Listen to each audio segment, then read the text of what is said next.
ภาพนี้การันตี FC อุ๋งอิงมีทุกวัยจริง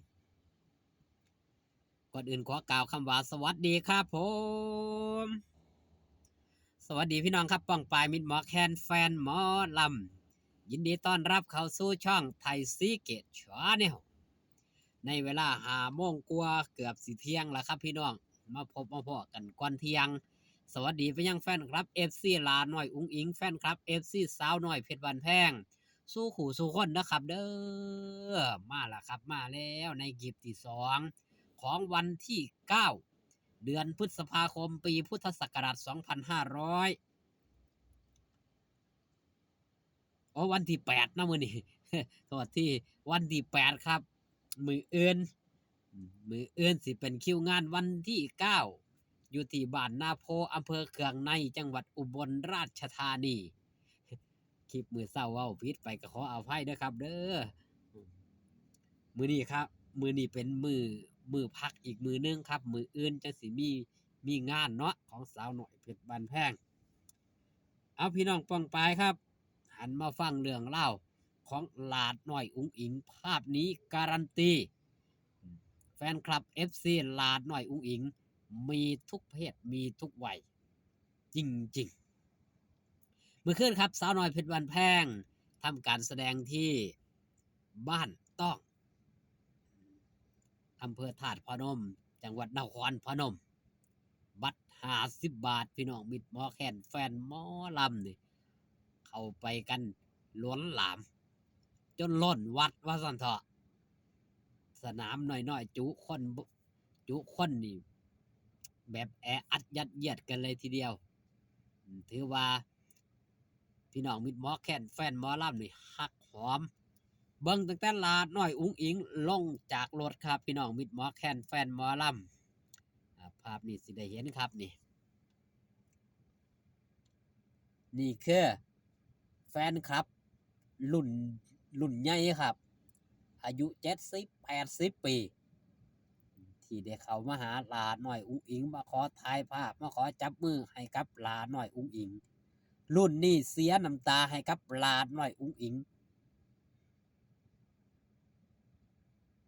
พี่น้องนี่ล่ะคือแฟนคลับ FC ตัวจริงแฟนคลับ FC ตัวยงแฟนคลับ FC ตีฮัก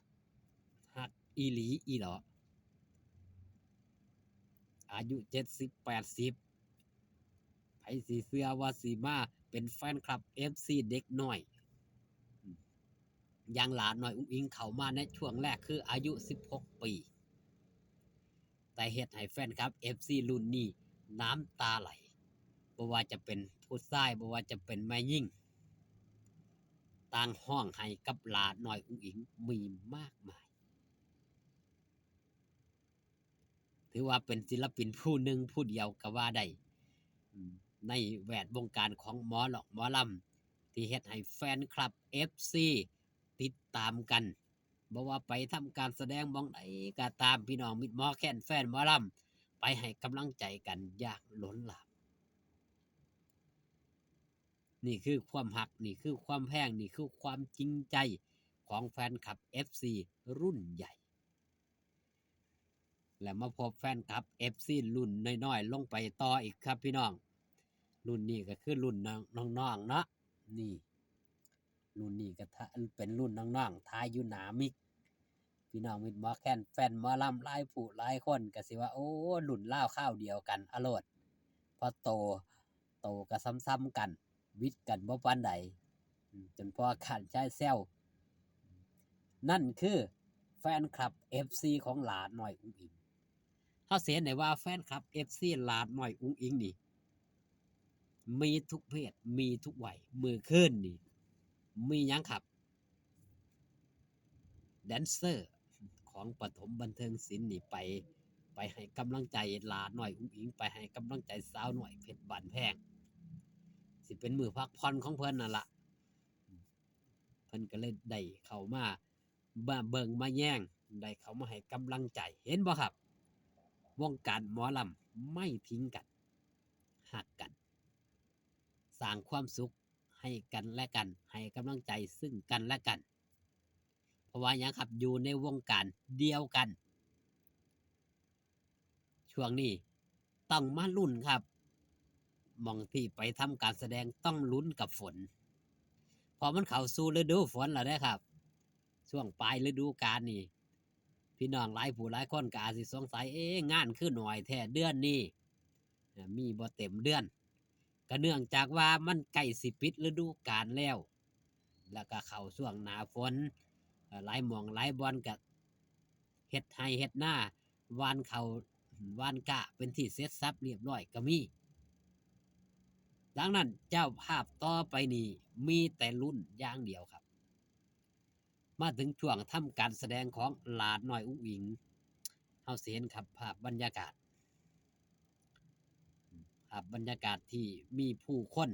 มากมายหลายผู้หลายคนครับ ต่างก็อยากได้ภาพต่างก็อยากไปจับไม้จับมือหลาดน้อยอุ๋งอิงนี่คือหยังครับ นี่คือขวัญใจมหาชน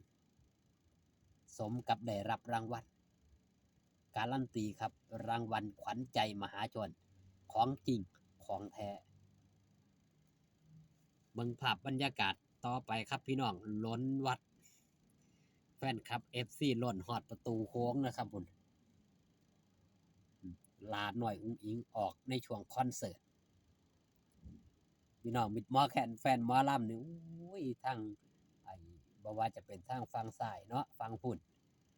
เพิ่นก็อยากมาเบิ่งเพิ่นก็อยากมาแย่งเดินทางตั้งหลายกิโลได้พี่น้องไอ้ต้องการอยากจะมาเบิ่งแบบตั้งอกตั้งใจมาเบิ่งเอาอยากจับไม้จับมือโตเป็นๆนำของฝากของตอนมาให้อีกต่างหากถือว่าฮักกันจริงฮักกันอีหลีช่วงนี้ครับระวังสุขภาพกันเด้อครับเด้อเพราะว่าในช่วงที่ฝนตกครับฝนตกฝนเหี่ยฝนลงหลายๆหม้องหลายๆบ่อนผมเชื่อได้เลยว่าฝนตกพอมื้อเช้ากระทั่งอุดรก็โอ้ตกแต่ตี 5ครับพี่น้องตอนนี้ก็ตกครับนี่หยุดไปสักพักหนึ่งตอนที่ไปถ่ายคลิปมื้อเช้าก็ปล่อยๆตอนนี้มาแห้งแล้วครับมาแห้งจักหน่อยก็เลยได้มาอัดคลิปในรถให้พี่น้องมิตรหมอแคนแฟนหมอลำได้เบิ่งได้แย่งขอบคุณหลายๆครับที่เขามาเบิ่งขอบคุณที่เขามาแย่งช่องน้อยๆอย่างไทยซีเกตชัวแนลคลิปนี้ฝากตอนเอาไว้แต่เพียงคำนี้ครับอยู่ดีมีแห้งพอกันคลิปหน้าสบายดีครับผม